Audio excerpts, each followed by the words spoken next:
parece si charlamos de historia? ¿De Neuquén? Sí, claro. Qué bueno. Entonces hablemos de gente ilustre. Sí, pero espere, porque también podríamos hablar de gente no tan ilustre. ¿De los que no están en los libros? Sí, y de los que no pudieron escribirlos. ¿De toda la gente que vino a poblar Neuquén? Sí, y de quienes ya estaban. Oiga, tenemos que volver al año 1916 y evitar la fuga de presos y la tragedia de Zainuco. Espere, entonces, ¿no podríamos hablar más de ese tema? Tiene razón. ¿Cuándo es el programa? Todos los sábados de 13 a 14 horas. Espere, nos olvidamos de decir el nombre del programa. Esa es otra historia. Por la M550, la primera. Y por la 90.7 RDB.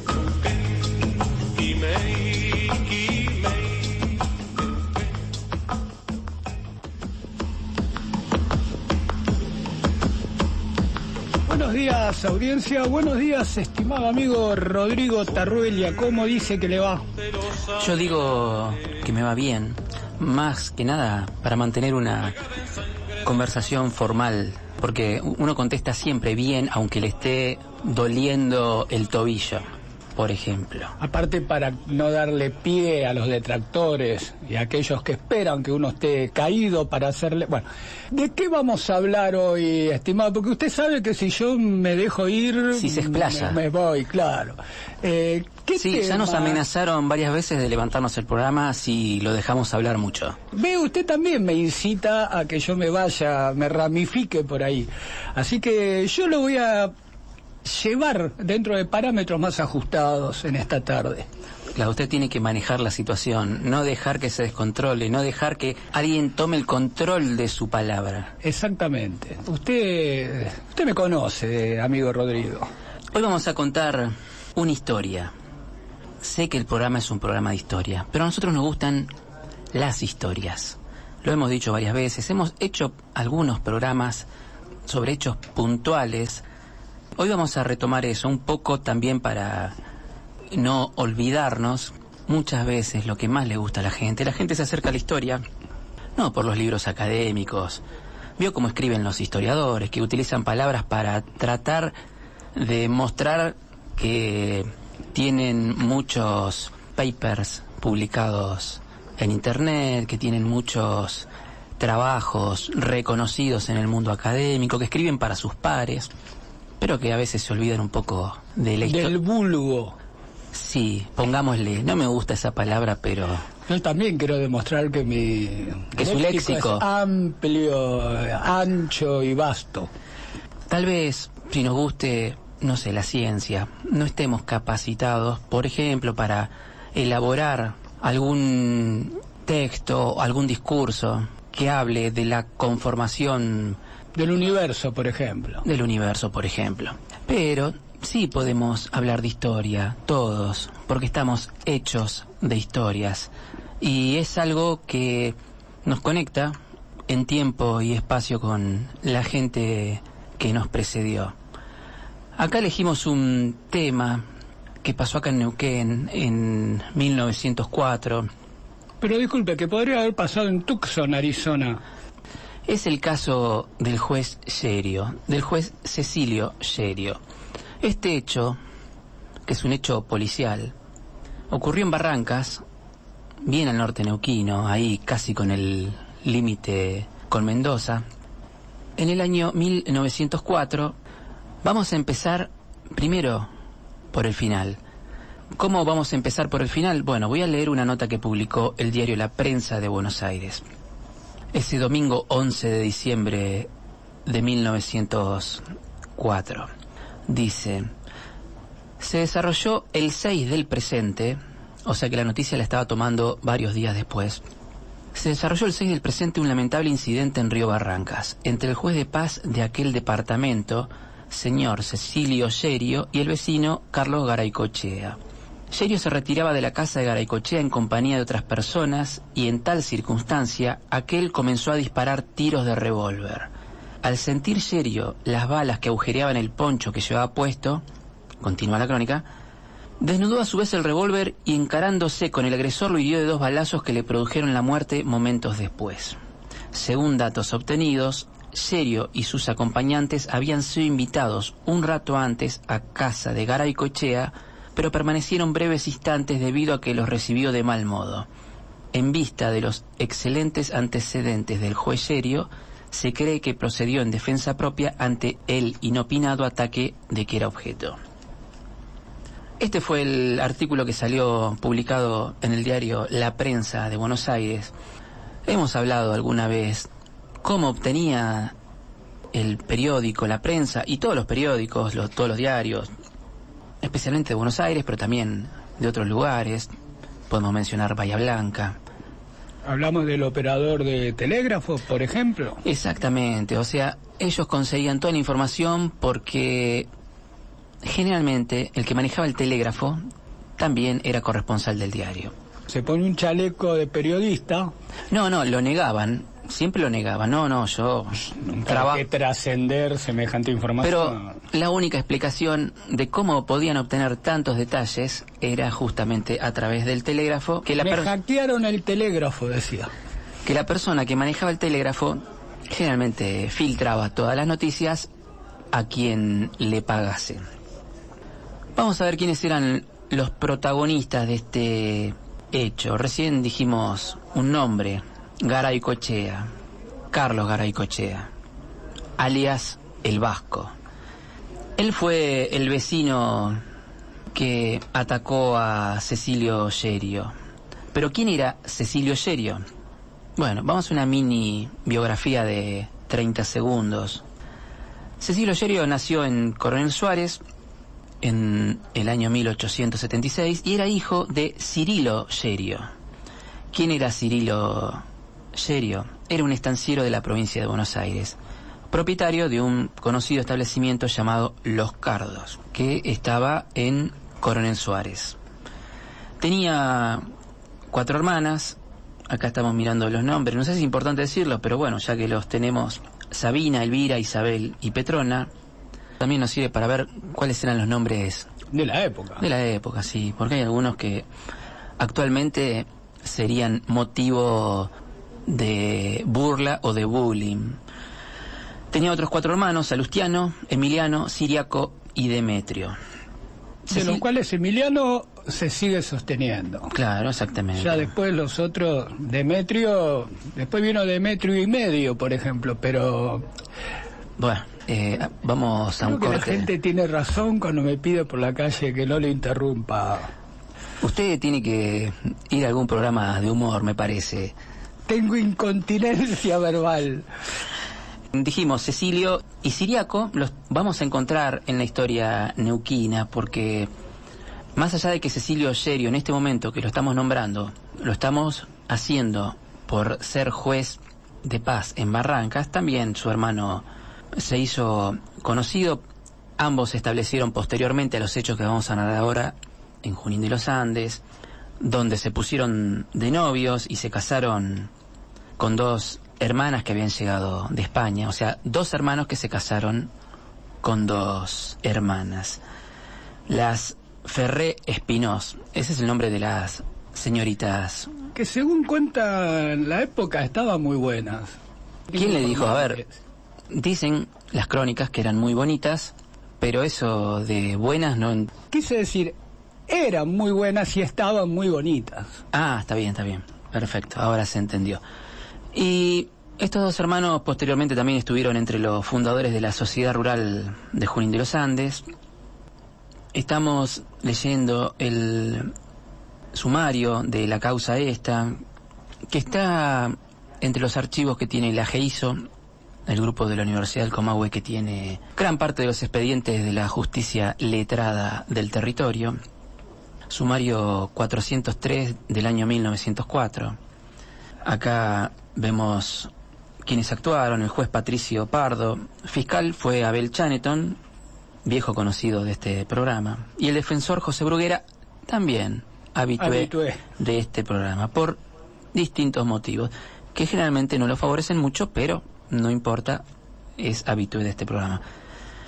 Decían que el calor era muy fuerte, muy grande, en aquel diciembre de 1904, cuando Carlos Garaycochea A partir de ahora le vamos a decir el Vasco, si le parece. ¿Cómo no? Más fácil. Invitó a un asado a varias personas, no de las cercanías, sino de lugares algo alejados. 20, 40, 50 kilómetros. El asado se iba a hacer en el campo que tenía el Vasco en la margen sur del río Barrancas. La margen sur corresponde al territorio neuquino, donde aparte tenía un negocio, tenía una especie de tienda. Todo estaba a unos 5 kilómetros del juzgado. De los únicos invitados que fueron o que iban a participar, el único que vivía en Barrancas era el juez de paz Cecilio Yerio, protagonista de este relato, que en ese momento tenía 27 años y estaba soltero. Todavía no se había casado, como dijimos anteriormente, con una de las hermanas Ferré Espinós. El invitado más cercano, aparte de Cecilio Yerio, era el comerciante Benedicto Beccaria, que vivía bastante cerca en el Tril. Después estaba el maestro de Butarranquil, Celestino Cabral. También está invitado al asado Antonio Trull, que era un ganadero ya grande, de 59 años, que vivía temporalmente en Cochicó. Cochicó se ubica margen del río Barrancas, como subiendo el río Barrancas, como yendo hacia la cordillera, siempre del lado neuquino. Ahí está el paraje Coyuco-Cochicó, de los lugares de Neuquén menos conocidos, tal vez, donde en esos momentos habitaba este señor Antonio Trull. Después también estaba Cristóbal del Campo, que era un procurador lego, dice el informe, es una especie de abogado, solamente que sin título. Tenía 39 años, y acá tenemos que decir que, para ponerse un poco en época, que era habitual que toda la gente llevara armas, que la gente llevara un revólver, que portara armas de fuego. Gente de a caballo y de armas, llevar por lo menos. Llegó el día de este fatídico asado, que ocurrió el martes 6 de diciembre del año 4. El grupo de invitados, la totalidad, se juntaron antes de llegar al lugar propio donde se iba a hacer el asado, ahí en los campos del Vasco. Se juntaron primero en el juzgado de paz de Barrancas, que como sabemos, como dijimos, estaba a cargo de Cecilio Yerio, y desde ahí todo el grupo iba a dirigirse hacia el lugar del asado. También tenemos que decir que entre la gente que iba estaba un chileno que era Anselmo Bravo.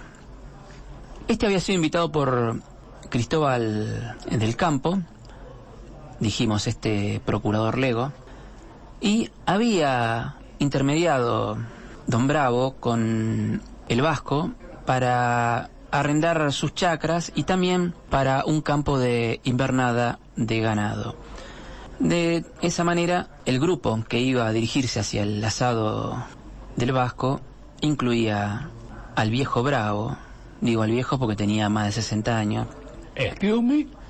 Al joven Bravo, entonces, así usted no se ofende. Claro. Y cuando llegaron al lugar del convite, Claro, para no decir una asado, comitiva la que iba, ¿no? sí, desmontaron, pero Bravo esperó afuera, no entró. Del Campo, Es que el diablo sabe por diablo. por algo no entró, a lo mejor. Ahora digo, si sabía que iba a ser mal recibido, ¿para qué fue? Pero bueno, dejemos que continúe la historia. Las claro. Dijimos que Del Campo, que llegó a la casa del anfitrión, saludó y le dijo al Vasco Garaycochea que afuera estaba Bravo.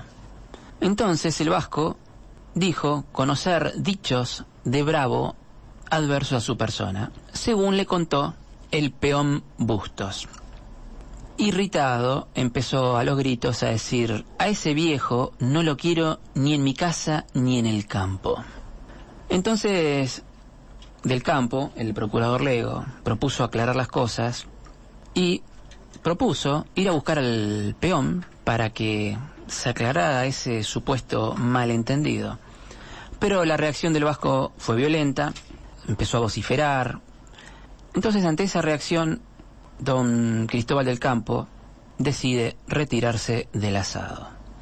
Decide irse, porque no quería tolerar ese tipo de actitudes, y en ese momento el juez Cecilio Yerio adhiere a esa salida, a esa retirada. Digamos primero que Cecilio Yerio había rechazado En más de una oportunidad. ese convite, como le llamamos anteriormente, pero sin embargo lo convencieron de ir. Pero ante la situación de que el vasco se puso a gritar, a vociferar, que se apartó del grupo y seguía vociferando porque no quería que Bravo estuviera ahí cerca, porque según él, el peón Busto le contó que Bravo había hablado mal de él. Ante todo eso, el juez Cecilio Yerio adhirió a la salida y dijo: yo también me voy. Y cuando dice eso, el vasco Garaycochea, que se había sentado, le reprochó y le dijo, acá textuales palabras del expediente: haces bien, carajo, al retirarte, porque vos también sos de los que hablan. Seguramente habrá querido decir, sos de los que hablan por detrás, sos de los que hablan a escondidas. Entonces, el vasco, que estaba sentado, luego de decir esto, se levanta, saca su arma, enfurecido. Ahí aparece el Tano Beccaria, que quiso evitar que desenfunde, pero no lo logra. Y el juez de paz, que era corpulento, escucha un disparo que le hacen de atrás. Rápidamente, a su vez, Cecilio Yerio saca su revólver y las 3 balas que tenía cargadas las dispara sobre el vasco Garaycochea. Garaycochea alcanza a disparar una vez más y le grita: me jodistes, pero te jodí. Vuelve unos pasos hacia su casa y se desploma. Muy pronto iba a morir. Eso fue lo que pasó de acuerdo a lo que dice el expediente. Expediente basado en las declaraciones de los testigos. Exactamente. Ante ese hecho, los testigos tuvieron que actuar. Beccaria le pide el arma a Yerio. Yerio, a su vez, atiende al caído, al vasco Garaycochea. Lo entran en la casa, lo depositan sobre una matra y Beccaria empieza a redactar, con una pésima ortografía porque está en el expediente, una nota al comisario de Chomalal con un relato de la balacera y la descripción de la defensa de Yerio. Un chasque parte rápidamente con la nota. Al momento de que sale el mensajero es cuando el anfitrión del asado, el vasco, fallece. El juez de paz, o sea, Cecilio Yerio, ante falta de autoridad, porque acaba de cometer un homicidio, ante la falta de un suplente, decide esperar 3 días sin salir del juzgado en Barrancas hasta que alguien lo notifique, que le diga algo. Él tenía que entregarse por los sucesos que habían ocurrido. El chasque, que se llamaba Juan de Dios Barrientos, llega a Chosmalal a las 13 del 7 de diciembre y vuelve el día 8 a las 16. Los vecinos y algunos testigos no esperaron más a las autoridades y por el calor que había tuvieron que enterrar a Garaycochea a flor de tierra, más que nada para facilitar primero la exhumación y segundo lo tenían que enterrar porque ya empezaba a arrojar olor, y redactaron un acta especial que lo hizo el maestro Cabral. Vamos a hacer una cosa, vamos a hacer una pausa. Muy bien. Vamos a continuar contando cómo termina la historia, aunque ya dijimos la nota de prensa. Vamos a dar algunos detalles más y vamos a ponernos en contexto de época. ¿Quién era Cecilio Yerio? Algo ya dijimos. Y cómo era la época esa en donde la ley era muy difícil de mantener.